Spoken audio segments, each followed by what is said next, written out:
សម្រាប់បងប្អូនណាដែលខ្ជិលធ្វើម្ហូបអាចធ្វើឡុកឡាក់សាច់គោញ៉ាំបានព្រោះអីមុខម្ហូបមួយមុខនេះងាយស្រួលធ្វើប្រើពេលតិចហើយគ្រឿងផ្សំហ្នឹងក៏មានតែ2 3មុខអត់ញញ៉ៃច្រើនដែរប៉ុន្តែបើនិយាយពីរសជាតិវិញគឺដឹងតែមកឆ្ងាញ់ត្រូវចិត្តហ្មងហើយចំពោះបងណាដែលរក្សាគីឡូហើយនឹងសម្រក់រាងគឺរឹតតែត្រូវទៀតចំពោះគ្រឿងផ្សំដំបូងហ្នឹងគឺយើងមានជាសាច់គោបន្ទាប់មកយើងមានជាទឹកស៊ីអ៊ីវខាប់ប្រេងខ្យងស្ករសម្សៅរ៉ូឌីហើយនឹងម្សៅឆាចំពោះបន្លែហ្នឹងយើងមានជាសាឡាត់ប៉េងប៉ោះខ្ទឹមបារាំងក្រូចឆ្មាខ្ទឹមសហើយនឹងម្ទេសចំពោះសាច់គោហ្នឹងបងប្អូនអាចដាក់តិចឬច្រើនតាមចំណង់ចំណូលចិត្តយើងយកសាច់គោរបស់យើងហ្នឹងមកកាត់ជាដុំតូចៗហើយជាងហាន់វាទៅតឹងសាច់ជាចំណិតស្ដាងល្មមអត់ស្ដាងពេកក៏អត់ក្រាស់ពេកដែរចំពោះសាច់គោដែលខ្ញុំយកមកធ្វើនេះគឺមានចំនួន2ខាំបន្ទាប់មកយើងមកប្រឡាក់សាច់គោយើងឲ្យហើយដែលយើងប្រើប្រេងខ្យងនឹងចំនួន1ស្លាបព្រាបាយទឹកស៊ីអ៊ីវខាប់នេះ1ស្លាបព្រាបាយម្សៅរ៉ូឌីនឹង2ស្លាបព្រាកាហ្វេហើយស្ករនឹងក៏2ស្លាបព្រាកាហ្វេដូចគ្នាបន្ទាប់មកយើងច្របល់គ្រឿងហើយនឹងសាច់របស់យើងនឹងឲ្យចូលជាតិឲ្យសព្វល្អមកយើងទុកវាម្ដុំសិនឥឡូវយើងមកចាត់បន្លែរបស់យើងម្ដងមានប្រមាណមុខដូចដែលបងប្អូនបានឃើញអញ្ចឹងចំពោះសាឡាត់ហ្នឹងយើងតែងយកសាឡាត់ណាដែលខ្ចីល្អអញ្ចឹងណាគឺយើងបេះយកតែស្លឹករបស់វាទេចំពោះគល់យើងអត់ដាក់ទេបន្ទាប់មកយើងយកវាទៅលាងទឹកឲ្យស្អាតហើយយើងរៀបចំដាក់លើចានឲ្យហើយមកចំពោះប៉េងប៉ោះបងប្អូនត្រូវប្រើប៉េងប៉ោះណាដែលវាខ្ចីបានយើងធ្វើឡុកឡាក់ទៅវាឆ្ងាញ់យើងយកវាមកហាន់ជាប្រទះស្ដាងអញ្ចឹងមកហើយយើងរៀបដាក់លើចានមកហើយចំពោះខ្ទឹមបារាំងវិញគឺថាខ្ញុំប្រើតែកន្លះមើមហ្នឹងគ្រប់គ្រាន់ហើយប៉ុន្តែបើសិនជាបងប្អូនចង់ញ៉ាំច្រើនអាចដាក់ដល់1មើមក៏បានដែរយើងហាន់វាជាប្រទះស្ដាងហើយយកវាមករៀបនៅផ្នែកខាងលើរបស់ប៉េងប៉ោះបន្ទាប់មកយើងមកច្រាំជាមួយនឹងខ្ទឹមសហ្នឹង6 7កំពឹសព្រោះអីយើងត្រូវទុកឆាផងហើយមួយទៀតយើងត្រូវទុកធ្វើទឹកម្រេចផងចំពោះក្រូចឆ្មាយើងប្រើ1ផ្លែឬក៏2ផ្លែគ្រប់គ្រាន់ហើយម្ទេសនេះបងប្អូនចង់ដាក់ក៏បានអត់ក៏បានដែរហើយចុងក្រោយគេយើងមកលាយជាមួយនឹងម្សៅឆា1ស្លាបព្រាកាហ្វេហើយយើងចាក់ទឹកធម្មតារបស់យើងនឹងប្រហែលជា2 3ស្លាបព្រាបាយយើងកូរវាឲ្យរលាយមកបន្ទាប់មកយើងមកដាក់ខ្ទះហើយយើងពងខ្ទឹមសរបស់យើងឲ្យឡើងរាងក្រហមឈ្ងុយបន្តិចចាំយើងចាក់សាច់គោរបស់យើងចូលពេលដែលចាក់សាច់គោចូលនឹងបងប្អូនត្រូវបើកភ្លើងឲ្យខ្លាំងហើយឆាវាលឿនមែនតើយើងឆាប្រហែលជា1នាទីទៅ2នាទីទេព្រោះថាសាច់គោគេអត់ឆាយូរទេវាធ្វើឲ្យឆ្អិនជ្រុលអញ្ចឹងណាហើយបន្ទាប់មកយើងចាក់ជាមួយទឹកម្សៅឆារបស់យើងនឹងមកយើងចាក់ចូលហើយឆាវាតែ2 3ត្រឡប់ទៀតគឺថាយើងលើកដាក់ចុះបា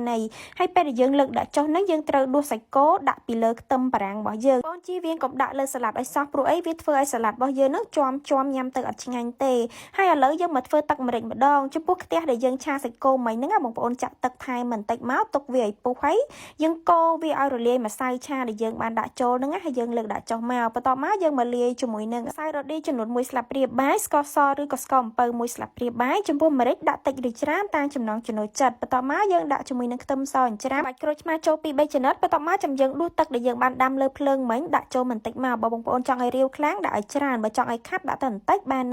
បន្ទាប់មកយើងកូរឲ្យភ្លក់មើលហើយណាប៉ុន្តែសម្រាប់ខ្ញុំប៉ុណ្្នឹងគឺមកត្រូវជាតិឲ្យបងប្អូនបាច់ចាំភ្លក់ក៏ត្រូវដែរព្រោះទឹកម្រេចហ្នឹងបងប្អូនពេលធ្វើគឺកុំដាក់អំបិលឬក៏ទឹកត្រីឲ្យសោះព្រោះតែកាលណាយើងដាក់វាធ្វើឲ្យរសជាតិហ្នឹងទៅជាប្រៃពិបាកកែវិញហើយទឹកម្រេចហ្នឹងអាចញ៉ាំជាមួយងាវក៏បានឬក៏ញ៉ាំជាមួយសាច់គោអាំងអីក៏ត្រូវដែរចាបងប្អូននេះគឺឡុកឡាក់សាច់គោរបស់ខ្ញុំគឺថាបានធ្វើរួចរាល់ហើយណាឥឡូវខ្ញុំមកភ្លក់បន្តិចចង់ដឹងថារសជាតិយ៉ាងណាដែរអញ្ចឹងណាហើយសម្រាប់មុខម្ហូបមួយមុខហ្នឹងយើងកុំធ្វើទុកអាហ្នឹងត្រូវធ្វើភ្លាមញ៉ាំភ្លាមព្រោះតែកាលណាយើងធ្វើទុកម្សៅឆាដែលយើងបានលាយជាមួយសាច់គោរបស់យើងហ្នឹងវាទៅជារៀងកកស្អិតមើលទៅអត់គួរឲ្យចង់ញ៉ាំអញ្ចឹងណាអញ្ចឹងហើយញ៉ាំវាតនៅក្តៅព្រោះអីម្ហូបហ្នឹងអត់ធ្វើយូរទេបងប្អូនយើងមិនចាំធ្វើទុកទេវាធ្វើលឿនទេយើងគ្រាន់តែហាន់សាច់គោឆាទៅ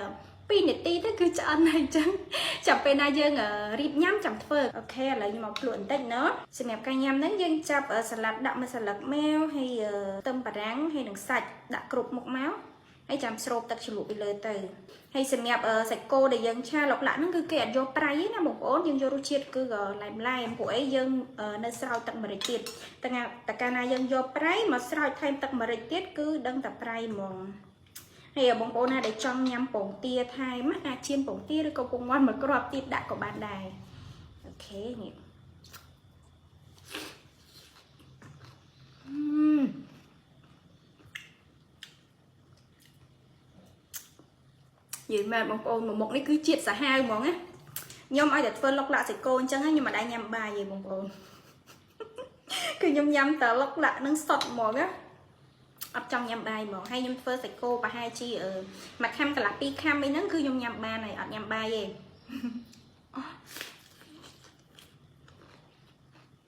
trong vậy tha là trâu chiết mà ngắp bông bồn tầng chu tầng pray tầng pa em hay là lóc lạ sạch cô bỏ chơi nó nhâm cho một bà lá sạch cô hay cho một tận mà để chết tiệt giờ bị trâu mình tèn hay xem đẹp sạch cô nó cứ cái áp chài cho nên là một bồn cha và hai chị ở mùi nỉ ti ấy là một bồn tạm mùi nỉ ti té cứ ở lực đại chói nhé hay giờ cha pra plưng tê sạch cố cái cha pra plưng đai thlang còn tay cha lươn đầm bay cầm ao viên cha ăn chẳng ngay nè phủ sạch cố tại ca na cha ăn vì hiện sập hay vì hiện rần chẳng hay dân cha tầm mà plét bàn này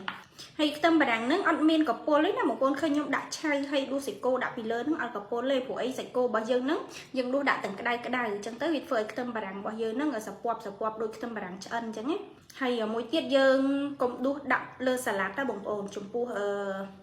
sạch cô giờ nó nhé dân cha má vì nơi cái đai bây giờ đu đã lơ xà lát dân với chỉ cho ăn sẽ chinh anh tề và đã lơ tâm bà đằng là được ok vì phơi tâm bà đằng bao giờ nó bị cắt ở chiết hàng bọc bia chẳng nhé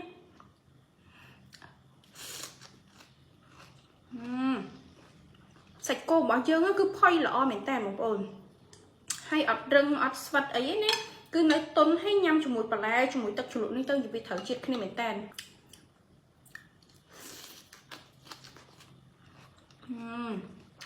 nên ngày bóng ơn chắc là sự mẹ video này ca với lọc lại sạch cô bỏ nhóm miền tập ban năng tê và xin chia một ôm mình trên tự dụng bo rồi có chồng ngỏ lấy ai comment ban á chắc có con trai chụp nghe video crowd